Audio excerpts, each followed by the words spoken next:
ಎಲ್ಲ ಒಂದು SLC ವಿದ್ಯಾರ್ಥಿಗಳಿಗೆ ಟ್ರೂಸಿಕ ಅಫಿಷಿಯಲ್ ಚಾನಲ್ಗೆ ಸ್ವಾಗತ. ನಾನು Chetan C K. SLC annual exam 2026 ಯಾರೆಲ್ಲ ಬರಿತಾ ಇದ್ದೀರಾ, ಇನ್ನೇನು ಮಾರ್ಚ್ 18ರಂದು ಕನ್ನಡ ವಿಷಯದ ಎಕ್ಸಾಮ್ ಬರಿತಾ ಇದ್ದೀರಾ. ನಿಮಗೆ ಇವತ್ತಿನ ಈ ವಿಡಿಯೋದಲ್ಲಿ ಕನ್ನಡ ವಿಷಯದ ಒಂದು 50+ ಅಂಕಗಳ ಪಾಸಿಂಗ್ ಪ್ಯಾಕೇಜ್ ನೋಡೋಣ. ಇಷ್ಟನ್ನು ಓದ್ಕೊಂಡ್ರೆ ಸಾಕು, ನೀವು ಆರಾಮಾಗಿ 50+ ಅಂಕಗಳನ್ನ ನಿಮ್ಮ ಎಕ್ಸಾಮಲ್ಲಿ ಪಡ್ಕೋತೀರ. ಅರ್ಥ ಆಯ್ತಾ? ಇವೇ ಕ್ವಶನ್ಗಳು ನಿಮ್ಮ ಎಕ್ಸಾಮಲ್ಲಿ ಬರ್ತವೆ. ಆರಾಮಾಗಿ 50+ ಅಂಕಗಳು ಅಂದರೆ 50ಕ್ಕಿಂತ ಹೆಚ್ಚು ಅಂಕಗಳು ಬರ್ತವೆ. ಕೊನೆಯವರೆಗೆ ನೋಡಿ, ನಾನು ಸಂಪೂರ್ಣ ಪ್ರಶ್ನೆಗಳು ಉತ್ತರ ಸಹಿತ ಕೊಡ್ತೀನಿ. ಅರ್ಥ ಆಯ್ತಾ? ಗದ್ಯ, ಪದ್ಯ ಭಾಗ, ವ್ಯಾಕರಣ ಎಲ್ಲನೂ ಕವರ್ ಮಾಡ್ತೀನಿ. ಕೊನೆಯವರೆಗೆ ನೋಡಿ, ನಿಮ್ಮ ಎಕ್ಸಾಮ್ಗೆ ವೆರಿ ಇಂಪಾರ್ಟೆಂಟ್ ಪ್ಯಾಕೇಜ್ ಇದು. ಅರ್ಥ ಆಯ್ತಾ? ಸೊ ತುಂಬಾ ಈಸಿ ಕ್ವಶನ್ಸ್ ಇವೆ ಮತ್ತು ಅಷ್ಟೇ ಇಂಪಾರ್ಟೆಂಟ್ ಕ್ವಶನ್ಗಳು. ಸೊ ಬರ್ತವೆ, 50+ ಅಂಕಗಳು ಬರ್ತವೆ. ಚೆನ್ನಾಗಿ ಓದ್ಕೊಂಡು ಹೋಗಿ. ಬನ್ನಿ, ಇವತ್ತಿನ ಈ ವಿಡಿಯೋನ ಶುರು ಮಾಡೋಣ. ಅದಕ್ಕೆ ಮುಂಚೆ ಯಾರೆಲ್ಲ ಫಸ್ಟ್ ಟೈಮ್ ನಮ್ಮ ಚಾನಲ್ ನೋಡ್ತಾ ಇದ್ದೀರಾ ಅಥವಾ ಚಾನಲ್ ಹಿಡ್ಕೊರೋ ಸಬ್ಸ್ಕ್ರೈಬ್ ಮಾಡ್ಕೊಂಡಿಲ್ಲ, ತಪ್ಪದಿಗೆಲೇ ಚಾನಲ್ನ ಸಬ್ಸ್ಕ್ರೈಬ್ ಮಾಡ್ಕೊಳ್ಳಿ. ಯಾಕಂದರೆ ನಿಮಗೆ ನಿಮ್ಮೊಂದು SLC ಆನ್ಯುವಲ್ ಮುಗಿಯುವವರೆಗೆ ಎಲ್ಲ ವಿಷಯಗಳ ಪಾಸಿಂಗ್ ಪ್ಯಾಕೇಜ್ಗಳು, ಸ್ಕೋರಿಂಗ್ ಪ್ಯಾಕೇಜ್ಗಳು, ಜೊತೆಗೆ ಫಿಕ್ಸ್ ಬರುವಂಥ ಪ್ರಶ್ನೆಗಳು, ಕ್ವಶನ್ ಪೇಪರ್ಗಳು ಎಲ್ಲ ಕೂಡ ಇದೊಂದು ಚಾನಲ್ ಆಗ್ತೀವಿ. ಅವೆಲ್ಲ ಬೇಕು ಅಂತ ಅನ್ನೋರು ಈಗಲೇ ಚಾನಲ್ನ ಸಬ್ಸ್ಕ್ರೈಬ್ ಮಾಡ್ಕೊಳ್ಳಿ, ಕಡ್ಡಾಯ ಮಾಡ್ಕೊಳ್ಳಿ. ನೀವು ಮಾಡ್ಕೊಂಡ್ರೆ ಮಾತ್ರ ನಮ್ಮ ಎಲ್ಲ ವಿಡಿಯೋ ಉಳಿಸುತ್ತವೆ. ಮಾಡಿದ್ರಾ? ಜೊತೆಗೆ ಆ ವಿಡಿಯೋನ ಲೈಕ್ ಮಾಡಿಬಿಟ್ಟು ಎಲ್ಲ ಫ್ರೆಂಡ್ಸ್ ಶೇರ್ ಮಾಡಿ. ಯಾರೆಲ್ಲ ಫ್ರೆಂಡ್ಸ್ ಅದರ ಮೇಲೆ 10th ಅವರು ಶೇರ್ ಮಾಡಿ, ಅವ್ರು ಕೂಡ ಹೆಲ್ಪ್ ಮಾಡಿ. ಖಂಡಿತ ಶೇರ್ ಮಾಡಿ. ಬನ್ನಿ, ಇವತ್ತಿನ ಈ ವಿಡಿಯೋನ ಶುರು ಮಾಡೋಣ. ಈಗ ನನ್ನ ಚಾನಲ್ ಮೇಲೆ ಎಲ್ಲ ವಿಷಯ ಹಾಕಿರ್ತೇನೆ. ಕನ್ನಡ, ಇಂಗ್ಲೀಷು, ಗಣಿತ ಎಲ್ಲ ವಿಷಯದ ಹಾಕಿರ್ತೀನಿ. ಇಂಪಾರ್ಟೆಂಟ್ ಕ್ವಶನ್ಗಳು, ಪಾಸಿಂಗ್ ಪ್ಯಾಕೇಜ್ಗಳು ಎಲ್ಲ ಹಾಕಿರ್ತೀನಿ, ನೋಡ್ಕೊಳ್ಳಿ. ಜೊತೆಗೆ ಕನ್ನಡ ವಿಷಯದ ಮೇಲೆ ಒಂದು ಟಾಪರ್ ಆನ್ಸರ್ ಶೀಟ್ ಹಾಕಿರ್ತೀನಿ. ಟಾಪರ್ ಆನ್ಸರ್ ಶೀಟು, ಟಾಪರ್ ಉತ್ತರ ಪತ್ರಿಕೆ. ಅಲ್ಲಿ ಹೇಳಿದ್ದೀನಿ ನಿಮಗೆ ಯಾವ ರೀತಿ ಬರೆದ್ರೆ ಔಟ್ ಆಫ್ ಕೊಡ್ತಾರೆ, ಯಾವ ರೀತಿ ಬರೆದ್ರೆ ಫುಲ್ ಮಾರ್ಕ್ಸ್ ಕೊಡ್ತಾರೆ ಅಂತ ಹೇಳಿದ್ದೀನಿ. ಚಾನಲ್ ಇರ್ತದೆ, ನೋಡ್ಕೊಳ್ಳಿ. ಓಕೆ, ನೋಡ್ತಾ ಹೋಗೋಣ. ತುಂಬ PDF ಕೇಳ್ತೀರಾ, PDF ಹಾಕಿರ್ತದೆ. ಎಲ್ಲಿ? ನಮ್ಮ ಗ್ರೂಪ್ಗಳಲ್ಲಿ, ನಮ್ಮೊಂದು ವಾಟ್ಸಪ್ ಚಾನಲ್ಲಿ ಮತ್ತು ಟೆಲಿಗ್ರಾಮ್ ಗ್ರೂಪಲ್ಲಿ ಅಲ್ಲಿ ಹಾಕಿರ್ತೀವಿ. ಡೌನ್ ಮಾಡ್ಕೊಂಡು ಓದ್ಕೋಬೋದು. ಅದಕ್ಕಿಂತ ಮುಂಚೆ ಸಂಪೂರ್ಣ ನೋಡ್ಕೊಳ್ಳಿ. ಸಂಪೂರ್ಣ ವಿಡಿಯೋ ನೋಡಿ ಹೇಳ್ತೀನಿ ನಿಮಗೆ ಯಾವೆಲ್ಲ ಫಿಕ್ಸ್ ಬರ್ತಾವೆ ಅಂತ. ಫಿಕ್ಸ್ ಬಂದೇ ಬರ್ತಾವೆ ಅಂತ ಹೇಳ್ತೀನಿ. ಸೊ ಕೊನೆವರೆಗೆ ನೋಡಿ, ಆಮೇಲೆ PDF ಡೌನ್ ಮಾಡ್ಕೊಳ್ಳಿ. ಗದ್ಯ ಭಾಗ ಒಂದೊಂದು ವಾಕ್ಯದಲ್ಲಿ ಉತ್ತರ ಬರೆಯಿರಿ. ಇವೇನೋ ಒಂದು ಪ್ರಶ್ನೆಗಳು. ಅರ್ಥ ಆಯ್ತಾ? ಯಾವೆಲ್ಲ ಕೇಳ್ಬೋದು ನೋಡಿ, ಎಲ್ಲ ಕೂಡ ಇಂಪಾರ್ಟೆಂಟು. ಪ್ರಶ್ನೆಗೆ ಒಂದು, ಭಾಷೆ ಯಾವುದಕ್ಕೆ ಸಾಧನವಾಗಿದೆ? ವಿಚಾರ ವಿನಿಮಯ ಮಾಡೋದಕ್ಕೆ ಸಾಧನವಾಗಿದೆ. Very important. ಈ ಕ್ವಶನ್ ಬರ್ಬೋದು. ಪ್ರಶ್ನೆಗೆ 2, ಪ್ರಾಣಿಗಳು ತಮ್ಮ ಮಕ್ಕಳಿಗೆ ಯಾವ ವಿಚಾರವಾಗಿ ತರಬೇತಿ ಕೊಡುತ್ತವೆ? ಆಹಾರ ವಿಚಾರಗಳ ವಿಚಾರವಾಗಿ. ಮೊದಲು ಸಂಪೂರ್ಣ ಓದ್ಕೊಳ್ಳಿ, ಆಮೇಲೆ PDF ತೊಗೊಂಡು ರಿವಿಷನ್ ಮಾಡಿ. ಓಕೆ. ನಂತರ ಪ್ರಶ್ನೆಗೆ 3, ಮನುಷ್ಯನಿಗೆ ಲೆಕ್ಕ ಇಡುವ ಅವಶ್ಯಕತೆ ಯಾವಾಗ ಉಂಟಾಯಿತು? ಉತ್ತರ, ಮನೆ ಕಟ್ಟಿಕೊಂಡು ಒಂದು ಕಡೆ ನೆಲೆಸಿದಾಗ. ಪ್ರಶ್ನೆಗೆ 4, ಎಣ್ಣೆ ತುಪ್ಪದ ಮಿಶ್ರಣ ಬೇಡವೆಂದು ಹೇಳಿದವರು ಯಾರು? ಯಾರು? ಕವಿ ನಯಸಿನ. ಸ್ವಲ್ಪ ಫಾಸ್ಟಿಗೆ ಹೇಳ್ತೀನಿ, ಯಾಕಂದರೆ ಸಮಯ ತುಂಬ ಕಡಿಮೆ ಇದೆ, ಎಲ್ಲನೂ ಕವರ್ ಮಾಡಬೇಕು. ಆಮೇಲೆ ನಾನು ನಿಮಗೆ ಲೆಂತ್ ಹೇಳ್ತಾ ಹೋದರೆ ವಿಡಿಯೋ ಪಾರ್ಟ್ 1 ಪಾರ್ಟ್ 2 ಆಗ್ತದೆ. ಅರ್ಥ ಆಯ್ತಾ? ಕೆಲವೊಂದ್ಸಲ ಆಗ್ತಾಯಿದ್ದು ಪಾರ್ಟ್ 1 ಪಾರ್ಟ್ 2 ಮಾಡಿದರೆ ಒಂದು ವಿಡಿಯೋ ನಿಮಗೆ ಸಿಗ್ತದೆ, ಇನ್ನೊಂದು ವಿಡಿಯೋ ಸಿಗೋದಿಲ್ಲ. ಅದಕ್ಕೆ ಹೇಳ್ತಾ ಇದ್ದೀನಿ, ಸ್ವಲ್ಪ ಫಾಸ್ಟ್ ಆಗ್ತದೆ, ಆದರೂ ಕೂಡ ಎಲ್ಲ ಕವರ್ ಮಾಡ್ತೀನಿ. ಪ್ರಶ್ನೆಗೆ 4 ಇದಾಯಿತು. ಪ್ರಶ್ನೆಗೆ 5, ಕನ್ನಡಕ್ಕೆ ಪರ್ಷಿಯನ್ ಶಬ್ದಗಳು ಯಾವಾಗ ಬಂದವು? ಉತ್ತರ, ಮಹಮ್ಮದೀಯರ ಆಡಳಿತದ ಕಾಲದಲ್ಲಿ. ಪ್ರಶ್ನೆಗೆ 6, ಒಂದು ಭಾಷೆ ಸತ್ವಪೂರ್ಣವಾಗಿರಬೇಕಾದರೆ ಅದನ್ನಾಡುವ ಜನ ಹೇಗಿರಬೇಕು? ಅಭಿಮಾನಧನರು, ಬುದ್ಧಿಶಾಲಿಗಳು ಆಗಿರಬೇಕು. ಪ್ರಶ್ನೆಗೆ 7, ಭಗವದ್ಗೀತೆಯನ್ನು ರಚಿಸಿದವರು ಯಾರು? ವೇದವಾಸರು. ಪ್ರಶ್ನೆಗೆ 8, ಹುಲಿಗೆ ಪರಮಾನಂದವಾಗಲು ಕಾರಣವೇನು? ಉತ್ತರ, ಶಾನುಭೋಗರ ದುಂಡು ದುಂಡಾದ ಶರೀರವನ್ನು ನೋಡಿ. ಪ್ರಶ್ನೆಗೆ 9, ಶಾನುಭೋಗರಿಗೆ ತಲೆ ಸುತ್ತಲು ಕಾರಣವೇನು? ಉತ್ತರ, ಹುಲಿಯ ಜೊತೆ ನಡೆದ ದೊಂಬರಾಟದಿಂದ. ಪ್ರಶ್ನೆಗೆ 10, ಶಾನುಭೋಗರ ಬ್ರಹ್ಮಾಸ್ತ್ರ ಯಾವುದು? ವೆರಿ ಇಂಪಾರ್ಟೆಂಟ್ ಕ್ವಶನ್ನು, ಕಿರದಿ ಪುಸ್ತಕ. ಪ್ರಶ್ನೆಗೆ 11, ಹಸಿದು ಮಲಗಿದ್ದ ಹುಲಿಯು ಏನೆಂದು ಯೋಚಿಸಿತು? ಉತ್ತರ, ವಿದ್ಯುವಾಹಾರಕ್ಕಾಗಿ ಏನನ್ನು ಒದಗಿಸುವುದು ಎಂದು ಯೋಚನೆ ಮಾಡ್ತದೆ. ಪ್ರಶ್ನೆಗೆ 12, ಶಾನುಭೋಗರ ರಾಜಭಕ್ತಿಯ ಲಾಂಛನ ಯಾವುದು? ಕಿರದಿ ಪುಸ್ತಕ. ಎರಡು ಒಂದೇ ನೋಡಿ, ಬ್ರಹ್ಮಾಸ್ತ್ರ ಕೂಡ ಒಂದೇ, ಆಮೇಲೆ ರಾಜಭಕ್ತಿಯ ಲಾಂಛನ ಕೂಡ ಕಿರದಿ ಪುಸ್ತಕ. ಪ್ರಶ್ನೆಗೆ 13, ಶಾನುಭೋಗರನ್ನು ಮೂರ್ಛೆಯಿಂದ ಎಚ್ಚರಿಸುವವರು ಯಾರು? ಉತ್ತರ, ಚಿಕ್ಕನಾಯಕನಹಳ್ಳಿಯ ರೈತರು. ಪ್ರಶ್ನೆಗೆ 14, ಶಾನುಭೋಗರು ತಮ್ಮ ಹಳ್ಳಿಯನ್ನು ತಲುಪಬೇಕಾದರೆ ಯಾವ ಕಣಿವೆಯನ್ನು ದಾಟಿ ಹೋಗಬೇಕಾಗಿತ್ತು? ಯಾವ ಕಣಿವೆ? ಮದಲಿಂಗನ ಕಣಿವೆ. ಪ್ರಶ್ನೆಗೆ 15, ಶಾನುಭೋಗರು ಚಿಕ್ಕನಾಯಕನಹಳ್ಳಿಗೆ ಏಕೆ ಹೋಗಿದ್ದರು? ಇರಸಾಲಿಗಾಗಿ ಅವರು ಹೋಗಿದ್ದರು. ನಂತರ ಹೋಗೋಣ. ಪ್ರಶ್ನೆಗೆ 16, ಲೇಖಕರು ವರ್ಣಿಸಿರುವ ಲಂಡನ್ನಿನ ಪೇಟೆಯಲ್ಲಿರುವ ಸ್ಟೇಷನರಿ ಅಂಗಡಿ ಹೆಸರೇನು? ಉಲ್ವರ್. ಸರಿಯಾದ ಉತ್ತರ. ಪ್ರಶ್ನೆಗೆ 17, ನೆಲ್ಸನ್ ರವರ ಮೂರ್ತಿರುವ ಸ್ಥಳದ ಹೆಸರೇನು? ಸ್ಥಳ? ಟ್ರಾಫಲ್ಗಾರ್ ಸ್ಕ್ವೇರ್. ಪ್ರಶ್ನೆಗೆ 18, ವೆಸ್ಟ್ ಮಿನಿಸ್ಟರ್ ಅಬೆ ಯಾರ ಸ್ಮಾರಕವಾಗಿದೆ? ಸತ್ತವರ ಅಥವಾ ಸತ್ತು ಹೋಗಿರುವ ಕೈಪುಂಗರವರ ಸಂತರ ಸಾರ್ವಭೌಮರ ಸ್ಮಾರಕ ಅದು. ಪ್ರಶ್ನೆಗೆ 19, ಆಂಗ್ಲ ಸಾಮ್ರಾಜ್ಯದ ವೈಭವ ಕಂಡುಬರೋ ಓಣಿ ಯಾವುದು? Very point. ಯಾವ ಓಣಿ? Charing Cross. ಪ್ರಶ್ನೆ 20, ಲಂಡನ್ನಿನ ರಸ್ತೆಗಳಲ್ಲಿ ನಿಲ್ಲುವುದನ್ನು ತಪ್ಪಿಸಲು ಮಾಡಿರುವ ವ್ಯವಸ್ಥೆ ಏನು? ಉತ್ತರ, ಭೂಗರ್ಭದಲ್ಲಿ ಗಾಡಿಗಳನ್ನು ಹಾಕಿದ್ದಾರೆ. ಇದೇ ರೀತಿ ಇನ್ನೂ ಸ್ವಲ್ಪ ಪ್ರಶ್ನೆಗಳಿವೆ, ವಿಡಿಯೋನ ಪಾಸ್ ಮಾಡಿ ಸ್ಟಾಪ್ ಮಾಡಿಬಿಟ್ಟು ಅಲ್ಲಿ ಪ್ರಶ್ನೆಯನ್ನು ಓದ್ಕೊಳ್ಳಿ. ನಾನು ಎಲ್ಲ ಓದ್ತಾ ಕೂತ್ರೆ ಸೊ ಇನ್ನೂ ತುಂಬ ಕ್ವಶನ್ಸ್ ಅವನು ಕೂಡ ಹೇಳಬೇಕು, ಅರ್ಥ ಆಯ್ತಾ? ವಿಡಿಯೋನ ಪಾಸ್ ಮಾಡಿ ಸ್ಟಾಪ್ ಮಾಡಿಬಿಟ್ಟು ಕ್ವಶನ್ ಓದ್ಕೊಳ್ಳಿ. ಒಂದ್ಸಲ ಇಲ್ಲಿ ಓದ್ಕೊಳ್ಳಿ, ಆಮೇಲೆ PDF ಕಳಿಸ್ಕೊಡ್ತೀನಿ, ಅಲ್ಲಿ ರಿವಿಷನ್ ಮಾಡಿ. ಓಕೆ, ಸೊ ವಿಡಿಯೋನ ಪಾಸ್ ಮಾಡಿ ಜಸ್ಟ್ ಓದ್ಕೊಳ್ಳಿ. ಇದು ಕೂಡ ಇಂಪಾರ್ಟೆಂಟ್ ನೋಡಿ. ಕೌಸಂಬಿಯ ಅರಸ ಯಾರು? ನತಿಬಲ. ಇಂಪಾರ್ಟೆಂಟ್ ಕ್ವಶನ್ ಇದು. ಸೊ 1 ಮಾರ್ಕ್ಸು ಇಲ್ಲಿ ನಾನು ಕವರ್ ಆಗ್ತವೆ ಎಲ್ಲ ಕೂಡ ನೋಡ್ಕೊಳ್ಳಿ. ಸೊ ನಂತರ ಹೋಗೋಣ ಪದ್ಯ ಭಾಗದಿಂದ. ಯಾವ ಕ್ವಶನ್ ಕೇಳ್ಬೋದು ಅಂತ ಉತ್ತರ ನೋಡಿ. ಕಂಪನಿ ಸರ್ಕಾರ ಹೊರಡಿಸಿದ ಆದೇಶ ಯಾವುದು? ಉತ್ತರ, ನಿಶಸ್ತ್ರೀಕರಣ. ಪ್ರಶ್ನೆ 2, ಹಲಗಲಿಯ 4 ಪ್ರಮುಖರು ಯಾರು? ವೇರೆ ಇಂಪಾರ್ಟೆಂಟ್ ಕ್ವಶನ್ನು. ಪೂಜೇರಿ ಹನುಮ, ಬೇಡರ ಬಾಲ, ಜಡಗ ರಾಮ. ಪ್ರಶ್ನೆ 3, ಹಲಗಲಿ ಗುರುತು ಉಳಿದಂಥದ್ದು ಏಕೆ? ಉತ್ತರ, ಹಲಗಲಿಗೆ ಬೆಂಕಿ ಹಾಕಿ ಸುಟ್ಟು ಬೂದಿ ಮಾಡಿದ್ರಿಂದ. ಪ್ರಶ್ನೆ 4, ಯಾವ ಘಟನೆ ಹಲಗಲಿಯ ಲಾವಣಿ ಕಾರಣವಾಗಿದೆ? ಉತ್ತರ, ತಾರಕದನ. ಪ್ರಶ್ನೆ 5, ಹಲಗಲಿ ಗ್ರಾಮ ಎಲ್ಲಿದೆ? ಇಂದಿನ ಬಾಗಲಕೋಟ್ ಜಿಲ್ಲೆಯಲ್ಲಿದೆ. ಪ್ರಶ್ನೆ 6, ಹಲಗಲಿಯ ಗ್ರಾಮದ ಹೆಬ್ಬಾಗಿಲಿನ ಬಳಿ ನಿಂತು ಬುದ್ಧಿ ಮಾತನ್ನು ಹೇಳಿದರು ಯಾರು? ಹೆಬಲೆಕ್ ಸಾಹೇಬ. ಪ್ರಶ್ನೆ 7, ಬ್ರಿಟಿಷ್ ಸರ್ಕಾರ ಭಾರತೀಯರ ಮೇಲೆ ಯಾವಾಗ ಶಸ್ತ್ರಾಸ್ತ್ರ ನಿಶಸ್ತ್ರೀಕರಣದ ಆದೇಶ ಹೊರಡಿಸಿತು? ಯಾವಾಗ? 1857ರ ಪ್ರಥಮ ಸ್ವಾತಂತ್ರ್ಯ ಸಂಗ್ರಾಮದ ನಂತರ. 1857ರ ನಂತರ ನೋಡಿ. ನಂತರ ಹಲಗಲಿಯ ಬೇಡರು ಯಾರ ಕಪಾಳಕ್ಕೆ ಹೊಡೆದು ನೆಲಕ್ಕೆ ಉರುಳಿಸಿದರು? ಕಾರಕೂನನ ಕಪಾಳಕ್ಕೆ ಹೊಡೆದರು. ಪ್ರಶ್ನೆ 9, ಹೆಬಲಕ್ ಅಂದರೆ ಹೆನ್ರಿ ಹೆಬಲಕ್ ಸಾಹೇಬ್ನನ್ನು ಗುಂಡಿಕ್ಕಿ ಕೊಂದವರು ಯಾರು? ಜಡಗ. ಇದೇ ರೀತಿ ಇನ್ನೂ ಪ್ರಶ್ನೆಗಳಿವೆ ನೋಡ್ಕೊಳ್ಳಿ. 10ನೇ ಕ್ವಶನ್ನು, ಹಲಗಲಿಯ ಲೂಟಿ ಮಾಡಲು ಆದೇಶಿಸಿದರು ಯಾರು? ಬ್ರಿಟಿಷ್ ಅಧಿಕಾರಿ ಕಾರ ಸಾಹೇಬ. 11, 12 ಇದೇ ರೀತಿ ಎಲ್ಲ ಕ್ವಶನ್ಸ್ ಇವೆ. ಆ ವಿಡಿಯೋನ ಪಾಸ್ ಮಾಡಿ, ಅಂದರೆ ಸ್ಟಾಪ್ ಮಾಡಿಬಿಟ್ಟು ಕ್ವಶನ್ ವಿತ್ ಆನ್ಸರ್ ನೋಡ್ಕೊಳ್ಳಿ. ಮತ್ತು ನಮ್ಮನ್ನು ಹೇಳ್ತಾ ಹೋದರೆ ವಿಡಿಯೋನ ಫಾಸ್ಟ್ ಆಗ್ತದೆ, ಆಯ್ತಾ? ಸ್ಲೋ ಆಗಿ ಓದ್ಕೊಳ್ಳಿ ನೀವು. ಎಲ್ಲ ಕೂಡ ಉತ್ತರ ಸಹಿತ ಪ್ರತಿಯೊಂದು ಕ್ವಶನು ಇಂಪಾರ್ಟೆಂಟೇ ನೋಡ್ಕೊಳ್ಳಿ. 20ನೇ ಕ್ವಶನ್ ಆಯಿತು. ಸೊ ನೆಕ್ಸ್ಟ್ ಹೋಗೋಣ. 20ನೇ ಕ್ವಶನ್ ಇರಬೇಕು. ಸೊ ಇಲ್ಲಿ ಕವರ್ ಆಗಿಲ್ಲ, ವೇಟ್ ಮಾಡಿ.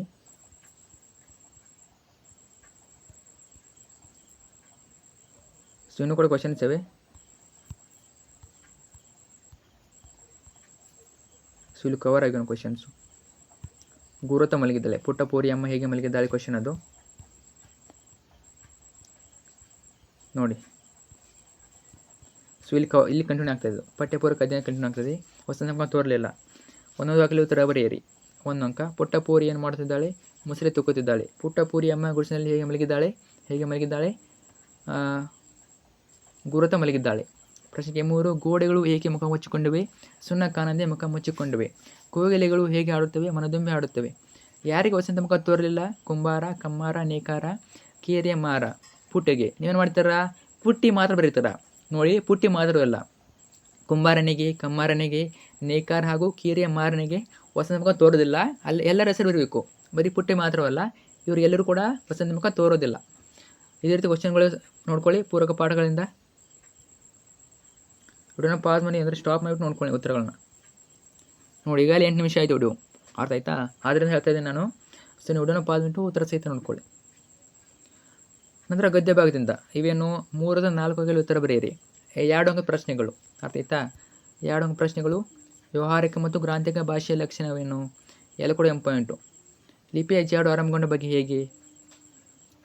ಆಮೇಲೆ ಲಿಪಿಯ ಮೂಲಕ ಜ್ಞಾನ ಭಂಡಾರ ಯಾವ ರೀತಿ ಭದ್ರವಾಯಿತು? ಉತ್ತರ ನೋಡ್ಕೊಳ್ಳಿ. ಪ್ರಶ್ನೆ 4, ಕನ್ನಡ ಭಾಷೆ ಹದಗೊಂಡದ್ದು ಹೇಗೆ? ಇದು ಕೂಡ ಇಂಪಾರ್ಟೆಂಟ್ ಕ್ವಶನ್ನು. ನೆಕ್ಸ್ಟ್ ಹೋಗೋಣ. ಸೊ ನೆಕ್ಸ್ಟು ಇದಕ್ಕೆ ಕಂಟಿನ್ಯೂ ಆಗಿವೆ ಇಲ್ಲಿ. ಸೊ 2 ಟೈಪ್ ಇವೆ, 2 ಸೈಡ್ ಇವೆ. ಸೊ ನಿಮಗೆ ಯಾವ ಕ್ವಶನ್ಸು ಬೇಕು ಓದ್ಕೊಳ್ಳಿ. ಸೊ ಎಲ್ಲ ಓದಲೇಬೇಕು. 50+ ಅಂಕ ಬೇಕಂದರೆ ಓದಲೇಬೇಕು, ನೋಡ್ಕೊಳ್ಳಿ. ಎಲ್ಲ ಕೂಡ 2 ಅಥವಾ 3 ಹಾಕಿದ ಪ್ರಶ್ನೆಗಳು. ಸೊ ಈ ರೀತಿ ಪಾಯಿಂಟ್ಸಲ್ಲಿ ನೆನಪಿಟ್ಟುಕೊಳ್ಳಿ, ನೀವು ನೆನಪು ಬೆಳಿತವೆ ನೋಡ್ಕೊಳ್ಳಿ. ನೆಹರು ಅವರು ಸರ್ ಎಂ ವಿಶ್ವೇಶ್ವರಯ್ಯ ಬಗ್ಗೆ ಏನೆಂದು ಹೇಳಿದ್ದಾರೆ? ಇದು ಕೂಡ ಇಂಪಾರ್ಟೆಂಟು. ಆಮೇಲೆ ಉಲ್ವರ್ತ್ ಅಂಗಡಿಯಲ್ಲಿ ಸಿಗುವ ವಸ್ತುಗಳು ಯಾವುವು? ಏನೇನು ಸಿಗ್ತವೆ ನೋಡಿ. ಸಾಬೂನು, ಔಷಧ, ಪುಸ್ತಕ, ಅಡುಗೆ ಪಾತ್ರೆ ಇವೆಲ್ಲ ಸಿಗ್ತವೆ. ವಿಡಿಯೋನ ಪಾಸ್ ಮಾಡಿ, ಅಂದರೆ ಸ್ಟಾಪ್ ಮಾಡಿಬಿಟ್ಟು ಎಲ್ಲ ಪ್ರಶ್ನೆ ಓದ್ಕೊಳ್ಳಿ.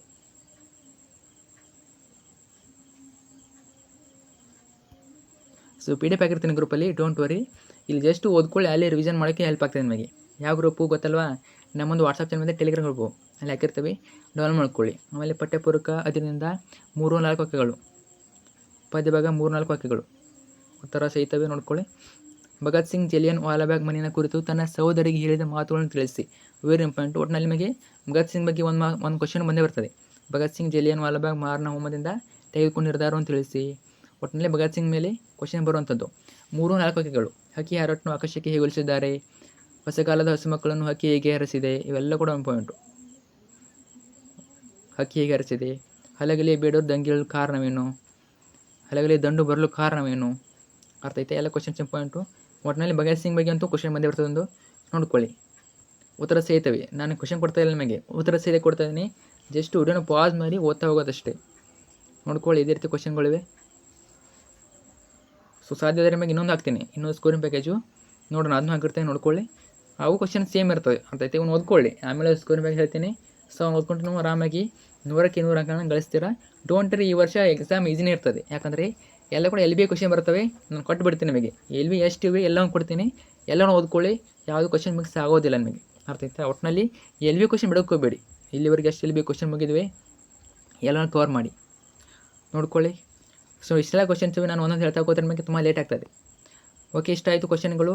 ಆಮೇಲೆ ಗದ್ಯ ಭಾಗ ಲೇಖಕ ಪರಿಚಯ ಮತ್ತು ಪದ್ಯ ಭಾಗ ಕವಿ ಪರಿಚಯ, ಇಷ್ಟು ನೋಡ್ಕೊಳ್ಳಿ ಸಾಕು. ಇಷ್ಟರಲ್ಲಿ ಇಬ್ಬರದ್ದು ಬರ್ತದೆ. ನೀವು ನೋಡಿ, ತುಂಬ ಜನ ಕನ್ಫ್ಯೂಸ್ ಆಗಿದ್ದೀರಾ. ಅಯ್ಯೋ ಅಷ್ಟು ಇದೆ ಲೇಖಕ ಪರಿಚಯ, ನೆನಪುಳಿತಾ ಇಲ್ಲ, ಅಷ್ಟು ಪ್ಯಾರ ಇದೆ. ತುಂಬ ಜನಕ್ಕೆ ಆಗೋ ಪ್ರಾಬ್ಲಮೇ ಇದೆ, ನೆನಪುಳಿಯೋದಿಲ್ಲ, ತುಂಬ ಇರ್ತವೆ, ನೆನಪುಳಿಯೋದಿಲ್ಲ. ಆದ್ದರಿಂದ ಏನು ಮಾಡ್ಬೇಕು, ನೀವು ಎಲ್ಲ ಓದೋ ಅವಶ್ಯಕ ಇತ್ತಲ್ಲ. ಅದಕ್ಕೆ ಏನು ಓದಬೇಕು ನೀವು? ಕವಿ ಪರಿಚಯ ಅಂದಮೇಲೆ ಏನು ಓದಬೇಕು? ಅವ್ರು ಏನು ಕೇಳ್ತಾರೆ ಮೊದಲು ಕ್ಲಾರಿಫೈ ಮಾಡ್ಕೊಳ್ಳಿ. ನೀವು ಏನು ಕೇಳ್ತಾರೆ? ಅವರು ಜನ್ಮಸ್ಥಳ ಕೇಳ್ತಾರೆ, ಕಾಲ ಕೇಳ್ತಾರೆ, ಕೃತಿ ಮತ್ತು ಪ್ರಶಸ್ತಿಗಳನ್ನು ಕೇಳ್ತಾರೆ. ಇಷ್ಟು ಮಟ್ಟು ಏನೇ ಕೇಳೋದಿಲ್ಲ ಅವರು, ಅರ್ಥ ಆಯ್ತಾ? ಆದಮೇಲೆ ನೀವು ಎಲ್ಲ ಓದೋ ಅವಶ್ಯಕ ಇತ್ತಲ್ಲ. ಅವ್ರು ಏನು ಕೇಳಿದಾರಲ್ಲ ಅದನ್ನಷ್ಟೇ ಓದ್ಕೊಳ್ಳಿ. ನೋಡಿ, ಫಾರ್ ಎಕ್ಸಾಂಪಲ್ ನೋಡಿ, AN ಮೂರ್ತಿರಾವ್ ಕೇಳಿದ್ದಾರೆ, ಏನು ಓದ್ಕೋಬೇಕು? ಉತ್ತರ ನೋಡಿ, AN ಮೂರ್ತಿರಾವ್ ಅವರು ಕ್ರಿಸ್ತಶಕ 1900ರಲ್ಲಿ ಮಂಡ್ಯ ಜಿಲ್ಲೆಯ ಅಕ್ಕಿ ಹೆಬ್ಬಾಳಿನಲ್ಲಿ ಜನಿಸಿದರು. ಮುಗೀತು, ಒಂದು ಪಾಯಿಂಟು.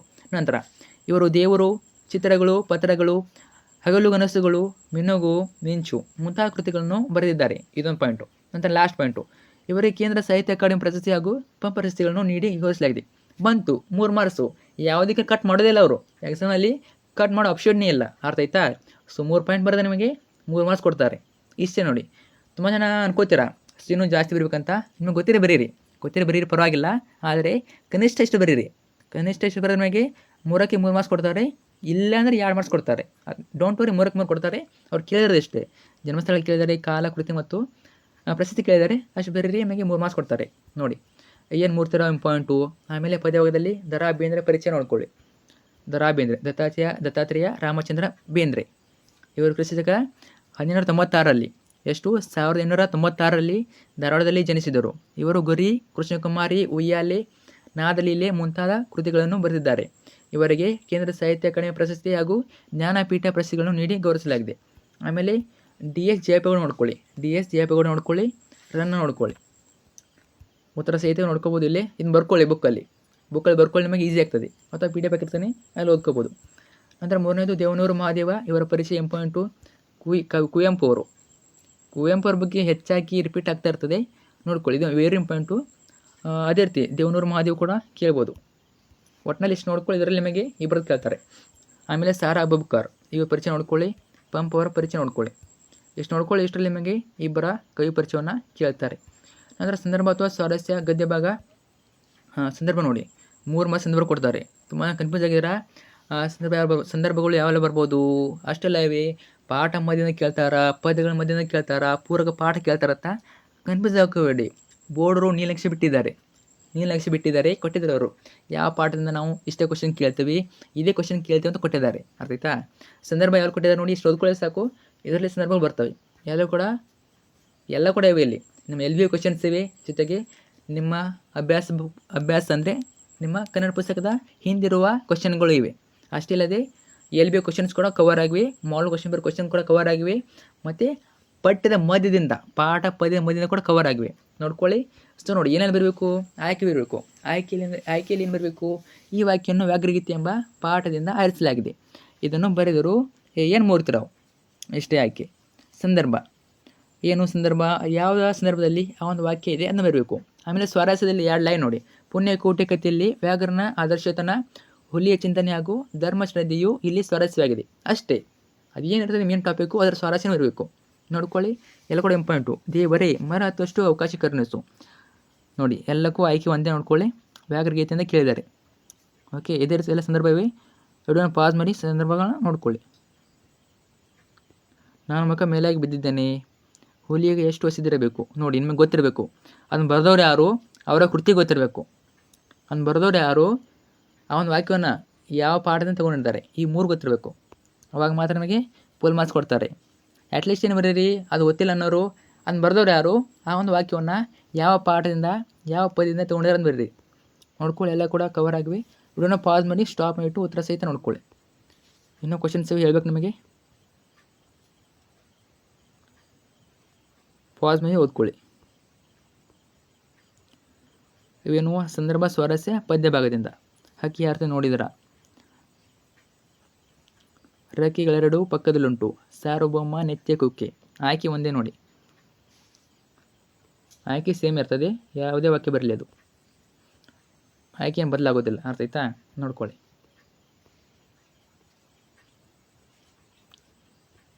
ಸೊ ಅಟ್ಲೀಸ್ಟ್ ನೋಡ್ಕೊಳ್ಳಿ, ಯಾವ ಪಾಠವನ್ನು ಯಾರು ಬರೆದಿದ್ದಾರೆ ನೋಡ್ಕೊಳ್ಳಿ.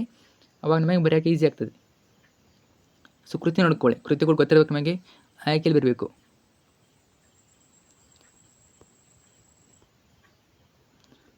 ಎಲ್ಲ ಕೂಡ ಕವರ್ ಆಗಿ ಅನ್ಕೋತೀನಿ. ನೋಡ್ಕೊಳ್ಳಿ, ವಿಡಿಯೋನ ಪಾಸ್ ಮಾಡಿ.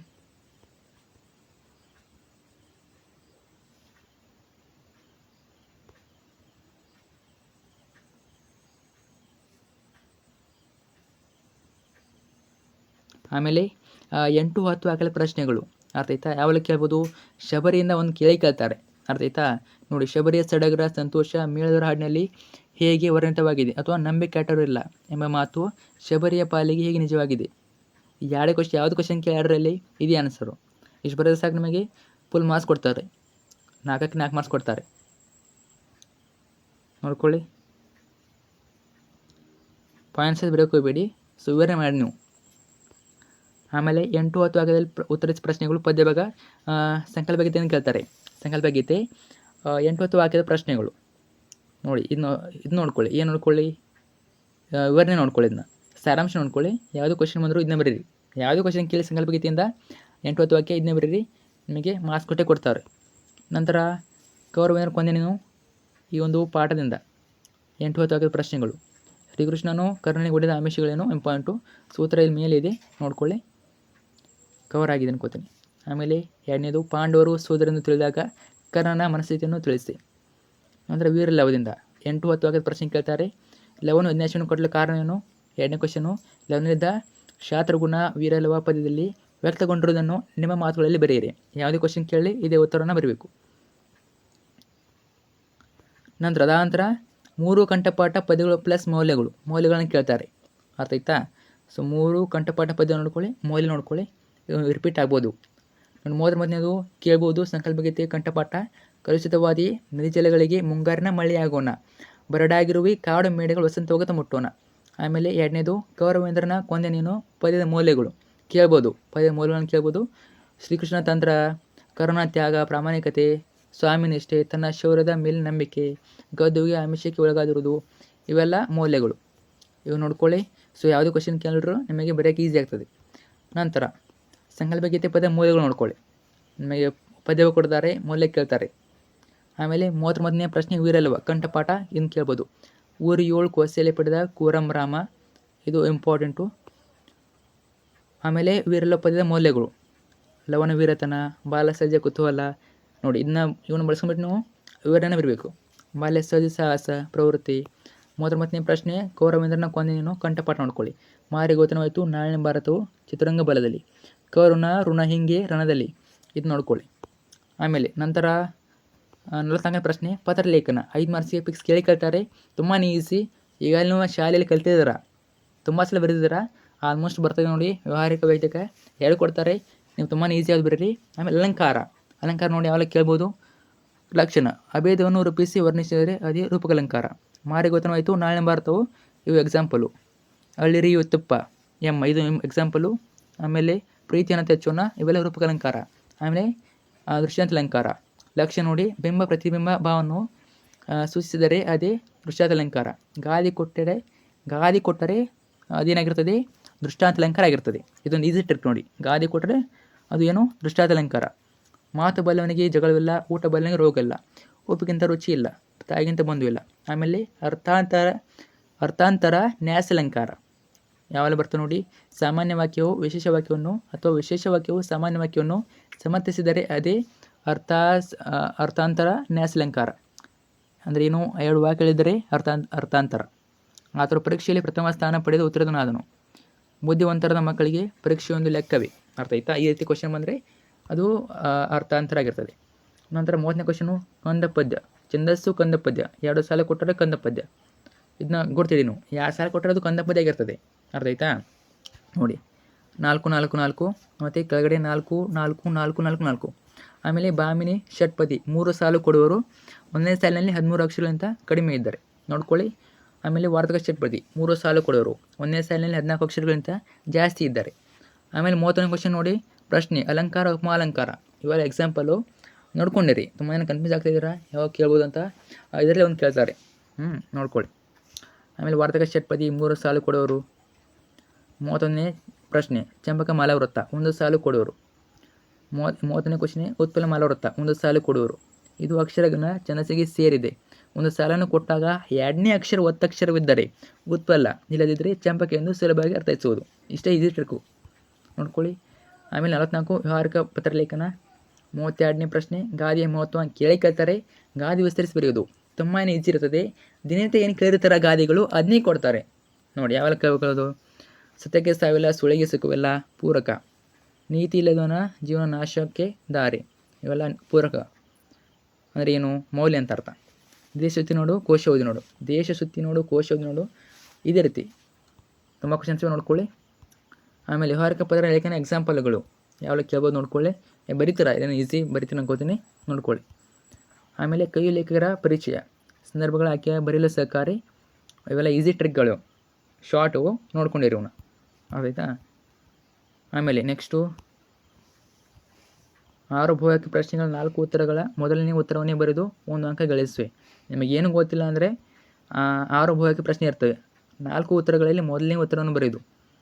ಅದೃಷ್ಟವಿದ್ದರೆ 2 ಅಂಕ. ಕೆಲವೊಂದ್ಸಲ ಏನು ಕೊಟ್ಟಿರ್ತಾರೆ ಅವರು ಕೊಟ್ಟಿರ್ತಾರೆ. ಏನು ಮಾಡೋಕ್ಕೆ ಹೋಗ್ಬೇಡಿ ನೀವು, ಆಲ್ಮೋಸ್ಟು ಬರೀತಾರೆ ಅನ್ಕೋತೀನಿ. ಈ ನೆಕ್ಸ್ಟು 28 ಹಾಗೂ 29ನೇ ಪ್ರಶ್ನೆ ಕವಿ ಲೇಖಕರ ಪರಿಚಯದಲ್ಲಿ 6 ಅಂಕಗಳನ್ನು ಗಳಿಸುವೆ. ಅರ್ಥ ಇದಿಷ್ಟು ನೋಡ್ಕೊಳ್ಳಿ. 6 ಅಂಕಗಳನ್ನ ಗಳಿಸ್ತೀರ. ಈಸಿ ಟ್ರಿಕ್ಗಳು. ಆಮೇಲೆ ಕಂಠಪಾಠ ನೋಡ್ಕೊಳ್ಳಿ. 39 ಕ್ವಶನ್ನು ಕಂಠಪಾಠ ಕೊಡ್ತಾರೆ. ಮಾರ್ಗೋತ್ತಮ ಇಂಪಾರ್ಟೆಂಟು, ಕಲುಷಿತವಾದ ಇಂಪಾರ್ಟೆಂಟು. ಓಕೆ, ನೋಡ್ಕೊಳ್ಳಿ. ಸೊ ಇಷ್ಟೊಂದು ಪ್ಯಾಕೇಜು ಈಗೆಲ್ಲ ಚಾನಲ್ ನಮಗೆ. ಸೊ ಒಂದು ಇದನ್ನ ಹಾಕಿರ್ತಾನೆ, ಟಾಪರ್ ಆನ್ಸರ್ ಶೀಟು. ಎಷ್ಟು 100ಕ್ಕೆ 100 ಅಂಕ ಪಡೆದ ವಿದ್ಯಾರ್ಥಿ ಉತ್ತರ ಪತ್ರಿಕೆ, ಅದು ಹೋದ ವರ್ಷ ತೊಗೊಂಡಿದ್ದಾರೆ. ಆ ರೀತಿ ಬರೆದ್ರೆ ನೀವು ಆರಾಮಾಗಿ ಸ್ಕೋರ್ ಮಾಡ್ತೀರಾ, ಔಟ್ ಆಫ್ ಔಟ್ ಕೂಡ ಮಾಡ್ತೀರಾ, ಸ್ಕೋರ್ ಕೂಡ ಮಾಡ್ಕೋತೀರಾ. ಸೊ ನೋಡ್ಕೊಳ್ಳಿ, ಚೆನ್ನಾಗಿರ್ತಾನೆ. ಅದೇ ರೀತಿ ಬರೆದ್ರೆ ನಿಮಗೆ ಫುಲ್ ಮಾರ್ಕ್ಸ್ ಕೊಡ್ತಾರೆ. ಅದು ಹೇಳಿದೆ ನಿಮಗೆ ಯಾವ ಟ್ರಿಕ್ ಬಳಸಿಬಿಟ್ಟು ಬರೀಬೇಕಂತ. ಸೊ ನೋಡ್ಕೊಳ್ಳಿ, ಚೆನ್ನಾಗಿರ್ತಾನೆ. ಇವೆಲ್ಲ ಇಂಪಾರ್ಟೆಂಟ್ ಕ್ವಶನ್ಗಳು, ಪ್ರತಿಯೊಂದು ಇಂಪಾರ್ಟೆಂಟು. ಮತ್ತು ಪಿ ಡಿ ಎಫ್ ಗ್ರೂಪಲ್ಲಿ ಹಾಕಿರ್ತಾನೆ. ಯಾವ ಗ್ರೂಪು, ನಮ್ಮೊಂದು ವಾಟ್ಸಪ್ ಚಾನಲ್ ಮತ್ತು ಟೆಲಿಗ್ರಾಮ್ ಗ್ರೂಪು ಅಲ್ಲಿ ಹಾಕಿರ್ತೀನಿ. ಲಿಂಕ್ ಕೇಳ್ಕೊಟ್ಟಿರ್ತೀನಿ, ಅಲ್ಲಿ ಹೋಗ್ಬಿಟ್ಟು ಜಾಯ್ನ್ ಆಗಿ. ಮತ್ತು ಕನ್ನಡ ವಿಷಯದ ಮೇಲೆ ಇನ್ನೂ ಕ್ವಶನ್ ಹಾಕ್ತೀನಿ, ಇನ್ನೂ ಇಂಪಾರ್ಟೆಂಟ್ ಕ್ವಶನ್ ಹಾಕಿರ್ತೀನಿ. ಅವನು ಓದ್ಕೊಳ್ಳಿ. ಎಲ್ಲರಿಗೂ ಆಲ್ ದಿ ಬೆಸ್ಟ್. ನಿಮಗೆ ಏನೇ ಡೌಟ್ ಇರಲಿ ಕಮೆಂಟ್ ಮಾಡಿ, ನಾನು ರಿಪ್ಲೈ ಕೊಡ್ತೀನಿ ಅಥವಾ ನೆಕ್ಸ್ಟ್ ವಿಡಿಯೋದಲ್ಲಿ ಮಾಹಿತಿ ಕೊಡ್ತೀನಿ. ಫ್ರೆಂಡ್ಸ್ ಶೇರ್ ಮಾಡಿ. Thank you so much.